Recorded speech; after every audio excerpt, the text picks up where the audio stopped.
Hi, Mr. Witzak here, and we're going to talk today about some of the basics concepts of set theory. So, as you look here, we're going to look at some of our learning targets.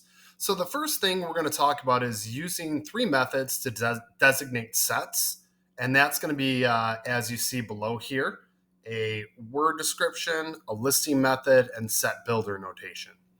We're going to recognize important categories of numbers or different types of numbers. We're going to distinguish between finite and infinite sets, and we're going to determine whether two sets are equal.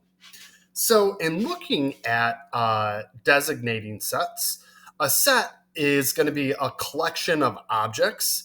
The objects belonging to a set are elements or members of a set, and sets are designated using the following three methods.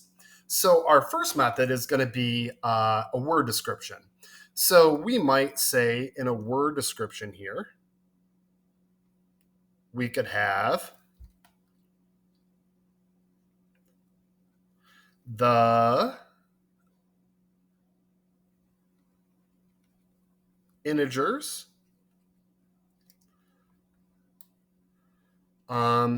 between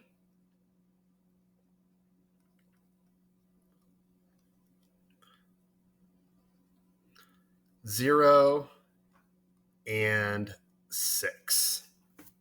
So pardon my writing. This is my first time with this pen here, so I'm sure that I'll improve over time. And then you can also list that as a listing method. Now, when we do a listing method, we put here a bracket, and then we just list those. Now, when we say the integers between 0 and 6, that means it does not include 0 and 6. So integers are basically counting numbers 1, 2, 3, 4, 5, 6, and on, and then also 0 and the negative numbers. So here we would have 1 would count, 2, 3, 4, and 5. Now, again, when we say between, it's exclusive. It does not count the end numbers. And then if we put set builder notation just says, we would write it like this, y, and you put this line that means y such that, and then we would just say y is an integer between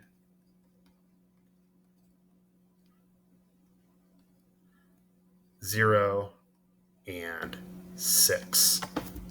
So a couple other things that I want you to note here